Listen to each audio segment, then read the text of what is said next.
समझेंगे कि world macro economics change होते हैं तो वो global equities, currency and commodity market को इफेक्ट कैसे करती है, वहां अप्स एंड डाउन क्यों आते हैं। तो चलिए वीडियो को शुरू करते हैं। अगर हम लोग कोई भी ग्लोबल सेंट्रल बैंक्स को देखते हैं, चाहे इंडिया में वो आरबीआई हो या यूएस में फेड, आपको उनका मेजर इंपॉर्टेंट कमेंट्री में यही सुनने को मिलेगा कि उनका टॉप प्रायोरिटी है इन्फ्लेशन को अपने कंट्रीज में कंट्रोल करना। अगर एक कंट्री की सेंट्रल बैंक ये कहती है कि मेरा फोकस है इन्फ्लेशन के अराउंड, तब आपको ये समझना होगा कि जो भी पॉलिसीज फिर सेंट्रल बैंक लाएगी वो इन्फ्लेशन के अराउंड ही होगी। इसीलिए अगर सिर्फ इन्फ्लेशन के डेटा पॉइंट्स पे फोकस करिए लार्जली, तो हमें समझ आएगा कि उसके चलती सेंट्रल बैंक पॉलिसीज जो बनाती है क्यों बनाती है, और वो सब equities market, gold, currency, crude oil, इन सबको इफेक्ट कैसे करती है। Even as a retail investor आप हजारों चीजें ट्रैक नहीं कर सकते, इसीलिए आप बस इन्फ्लेशन को ट्रैक करके पता लगा सकते हैं कि मार्केट्स क्यों कहाँ मूव कर रही है। इस वीडियो में हम एकदम बेसिक से स्टार्ट करते हैं कि इन्फ्लेशन है क्या। इन्फ्लेशन है rising price of a commodity, यानी सपोज आज ऑनियन का प्राइस है 10 रुपीज अ केजी और वो फिर 12 रुपीज केजी हो जाती है, तब हम कहते हैं कि इन्फ्लेशन के चलती हुआ है। अगर मैं आपसे पूछूं कि इन्फ्लेशन क्यों होता है, तो ज्यादातर आप लोग बोलेंगे कि ये डिमांड एंड सप्लाई गैप के चलती होता है। सपोज कि मेरे पास एक 100 रुपए का पेन है और आप सभी को वो पेन चाहिए, तो क्या होगा, सप्लाई तो एक ही पेन का है, लिमिटेड है, पर डिमांड क्रिएट ज्यादा हो रहा है। आप में से कोई बोलेगा 105 में मुझे दे दो, कोई कहेगा 110 दे रहे मुझे दे दो, जिससे उस प्रोडक्ट का प्राइस बढ़ जाएगा लिमिटेड सप्लाई के चलती, लीडिंग टू इन्फ्लेशन। अब अगर दूसरा सिचुएशन सोचते हैं कि सपोज एक ही पेन है, सप्लाई लिमिटेड है, पर आप सभी के पास पैसा नहीं है पेन को लेने का, यानी सप्लाई प्रॉब्लम तो है पर डिमांड नहीं है क्योंकि पैसा नहीं है किसी के पास, तो क्या इस पेन का प्राइस बढ़ेगा? नहीं, राइट। तो यहाँ हमें ये समझना होगा कि इन्फ्लेशन दो रीजन से होता है। एक कि हाँ, वहां डिमांड एंड सप्लाई गैप होना जरूरी है इन्फ्लेशन होने के लिए। दूसरा, उसके साथ साथ अगर वही डिमांड सप्लाई के गैप को लिक्विडिटी के साथ फुल नहीं किया जाएगा, तब इन्फ्लेशन नहीं आएगा।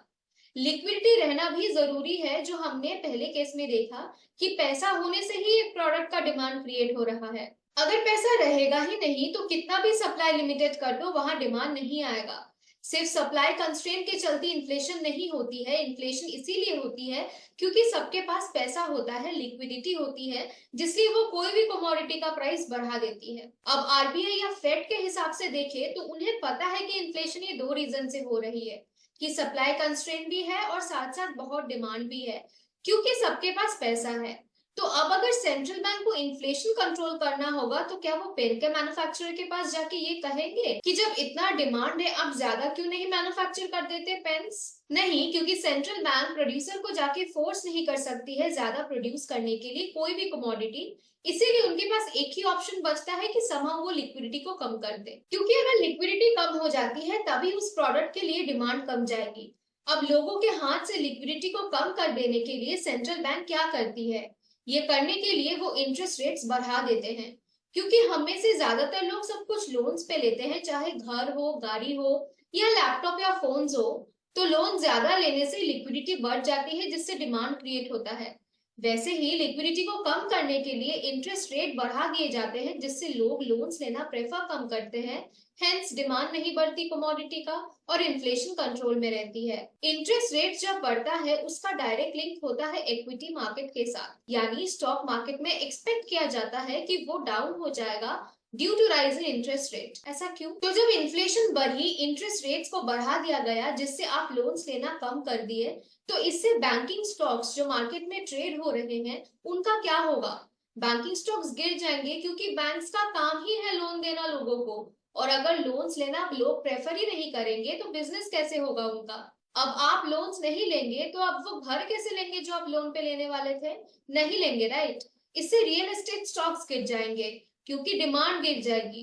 रियल एस्टेट गिर जाएगी तो cement, steel, fans, cables, ACs, ये सबका डिमांड रहेगा? नहीं रहेगा, राइट, क्योंकि रियल एस्टेट इकोसिस्टम ही पूरा डाउन हो जाएगा। सारा स्टॉक्स गिरने लगेगा क्योंकि फाइनल फिनिश प्रोडक्ट का ही डिमांड नहीं रहेगा। सेम कार के लिए भी है, ऑटो स्टॉक्स गिर जाएंगे, जो बड़ी बड़ी इंफ्रास्ट्रक्चर या पावर कंपनीज होगी जो बिना लोन लिए काम नहीं कर सकती, उनको तो लोन्स लेना ही पड़ेगा इंफ्रास्ट्रक्चर पावर के लिए, जिसलिए उनका एक्सपेंसेस कॉस्ट बढ़ जाएगा। पर जरूरी नहीं साथ साथ इनकम भी बढ़ जाए, जिसलिए फिर से ऐसे स्टॉक्स गिरने लगेंगे। तो लार्जली अगर समझे, जब इन्फ्लेशन होता है, क्योंकि आरबीआई को मार्केट में डिमांड कंट्रोल करना पड़ता है, वो इंटरेस्ट रेट्स बढ़ा देते हैं, जिससे लोन्स एक्सपेंसिव हो जाते हैं, और जब लोन्स एक्सपेंसिव हो जाते हैं तब टिपिकली इक्विटी मार्केट गिरने लगती है। पर फिर स्टॉक मार्केट में कुछ ऐसे भी स्टॉक्स होंगे जो शायद से नहीं गिरेंगे बाकी स्टॉक्स जैसा। वो है फार्मा, एफएमसीजी एंड आईटी, और इसीलिए ही इन्हें डिफेंसिव स्टॉक्स भी कहा जाता है। ये सब स्टॉक्स क्यों नहीं गिरेंगे टिपिकली, वो समझते हैं। सबसे पहले अगर एफएमसीजी से शुरू करेंगे, तो एफएमसीजी यानी जो आपके डेली यूज करने के सामान है, जैसे सोप, शैम्पूज, खाने का सामान। लेट्स से कि इन्फ्लेशन बढ़ गया है, तो सब चीज का ही दाम बढ़ जाएगा, सोप, शैम्पू, एवरीथिंग। पर क्या उसके लिए आप शैम्पू यूज करना बंद कर देंगे, खाना पीना छोड़ देंगे, या साबुन लगाना छोड़ देंगे? ऐसा कुछ होगा नहीं, जिससे टिपिकली यही प्रोडक्ट्स का डिमांड यूजुअली बना रहेगा, गिरेगा नहीं, जिससे स्टॉक्स में भी गिरावट शायद से नहीं आएगी। सेम फार्मा यानी दवाइयों के साथ भी वही होगा। उसके दाम बढ़ जाने से आप दवाई लेना छोड़ नहीं देंगे, तो अगर डिमांड नहीं घटेगा तो स्टॉक्स क्यों गिरेगा? तो जनरली क्या होता है, ऐसे डिफेंसिव स्टॉक्स यूजुअली बहुत कम गिरते हैं एज कंपेयर टू अदर्स, या गिरते नहीं है। कुछ कुछ केसेस में ये बढ़ भी जाते हैं स्टॉक्स का प्राइस जब मार्केट गिर रही होती है।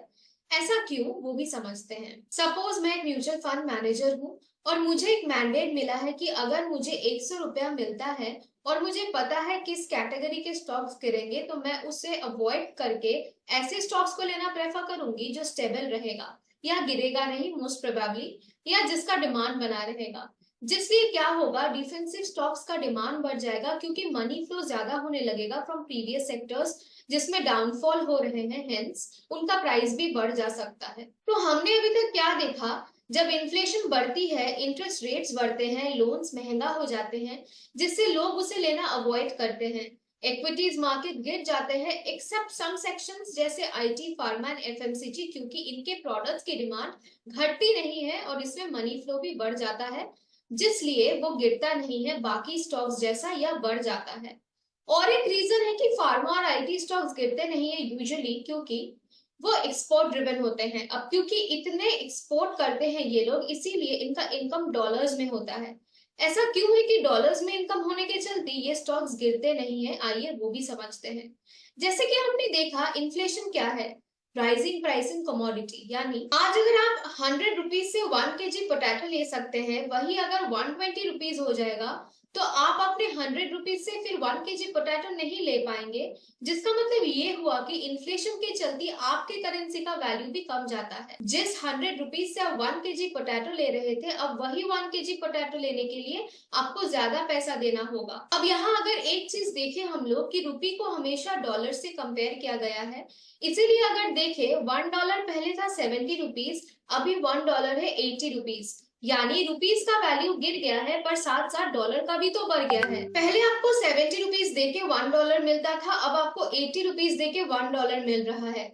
इसको रुपी डेप्रिसिएशन कहा जाता है, कि रुपी का वैल्यू गिर गया है बोल के ज्यादा दे के $1 लेना पड़ रहा है। या उल्टा भी देखा जा सकता है कि $1 के लिए अब ₹80 लगता है instead of ₹70, which also means dollar is going up. यानी जब भी देखेंगे हम इन्फ्लेशन बढ़ा है, तब हमें ये भी देखने को मिलेगा कि रुपी गिर गया है और डॉलर बढ़ गया है। अब सोचिए, फार्मा एंड आईटी कंपनीज जो डॉलर में एक्सपोर्ट करके पैसा कमाती है, सपोज उनको लगा वो $1 रिसीव करेंगे, यानी 70 रुपीज। पर क्योंकि इन्फ्लेशन के चलती रुपी डेप्रिशिएट कर गया है और डॉलर अप्रिशिएट कर गया है, तो वही सेम $1 ही मिलेगा, पर उसका वैल्यू 80 रुपीज होगा, जो इनके लिए फायदा हो जाएगा। यानी जो पहले 70 रुपीज मिलता, वही अभी 80 रुपीज मिल रहा है। रुपी डेप्रिसिएशन और डॉलर अप्रिसिएशन के चलती उन्हें 10 रुपीज का प्रॉफिट हो जाएगा। तो अब समझते हैं पहले से कि जब इन्फ्लेशन बढ़ती है, आरबीआई तब इंटरेस्ट रेट्स बढ़ा देती है। जब इंटरेस्ट रेट बढ़ती है, तब इक्विटीज टिपिकली गिर जाते हैं, जिसमें ब्रॉडर मार्केट गिरती है, क्योंकि बैंक से लोन का डिमांड कम जाता है, जिसलिए बैंक्स गिरने लगता है। कोई गाड़ी, घर के लिए लोन्स नहीं लेना चाहते हैं, तो वो पूरा इकोसिस्टम ही गिर जाता है due to lack of demand. बाकी कुछ सेक्शंस हैं जैसे एफएमसीजी, फार्मा, आईटी, ये सब नहीं गिरते हैं। ऐसा क्यों, वो भी हमने डिस्कस करी है। फिर हमने देखा कि रुपी डेप्रिशिएट करता है, गिरता है, तो डॉलर बढ़ता है, अप्रिशिएट करता है। अब ऐसे सिचुएशन में गोल्ड और क्रूड ऑयल की अगर बात करें तो हमें ये दिखेगा कि वो भी बढ़ता है, क्योंकि गोल्ड और क्रूड ऑयल हम एज ए कमोडिटी इंपोर्ट करते हैं। Suppose 1 ounce of gold is $1 और $1 का वैल्यू है 70 रुपीज। तो क्या हो रहा है, इंडिया से आपको 70 रुपीज पे करना पड़ रहा है to get 1 ounce of gold. पर हमें पता है इन्फ्लेशन की चलती $1 70 नहीं रहेगा, 80 हो जाएगा। तो पहले आपने जो खरीदा था $1 दैट इज 70 रुपीज देके, उसका वैल्यू अभी 80 हो गया है, बढ़ गया है, जिसलिए इंडियन मार्केट में ज्यादा दाम में गोल्ड ट्रेड होने लगेगा। Same happens with crude oil, क्योंकि ये सब कमोडिटी हम इंपोर्ट करते हैं, इसीलिए डॉलर में पे करते हैं। जब भी ऐसा होता है, इन्फ्लेशन बढ़ती है, तब गोल्ड और क्रूड ऑयल के प्राइसेस भी बढ़ते हैं, क्योंकि वो इंडियन कॉन्टेक्स्ट में एक्सपेंसिव हो जाते हैं ड्यू टू रुपी डेप्रिसिएशन। अब इस पूरे सिस्टम को कंक्लूजन के हिसाब से अगर देखें तो जब भी इन्फ्लेशन बढ़ती है, इंटरेस्ट रेट्स बढ़ते हैं। इंटरेस्ट रेट्स बढ़ते हैं तो इक्विटीज मार्केट गिरते हैं ब्रॉडली एक्सेप्ट फ्यू सेक्टर्स।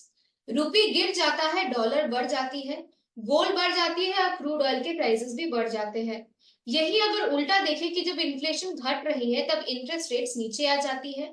जैसे ही इंटरेस्ट रेट्स कम जाते हैं, इक्विटीज मार्केट ऊपर जाती है, क्योंकि लोन्स लेना चीप हो जाता है। डिमांड बढ़ जाता है सब चीज का, लिक्विडिटी के चलती।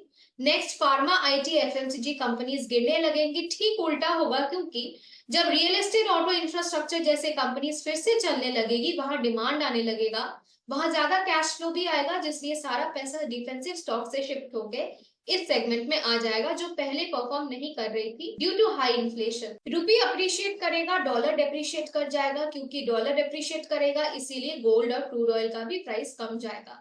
यही सबसे इजी एंड सिंपल एक्सप्लेनेशन है समझने के लिए कि inflation, stock market, currency, commodity, gold, crude oil सबके बीच का कोरिलेशन क्या है। एक्चुअल प्रैक्टिकल मार्केट में यही होता है 99% of the time. I hope ये वीडियो आपको अच्छी लगी है। अगर हाँ, तो हमारे चैनल को सब्सक्राइब करके बेल आइकन को हिट कर दीजिए, जिससे लेटेस्ट वीडियो की नोटिफिकेशंस आप तक आते रहे। मिलते हैं ऐसे और एक इंफॉर्मेटिव वीडियो के साथ, तब तक के लिए धन्यवाद।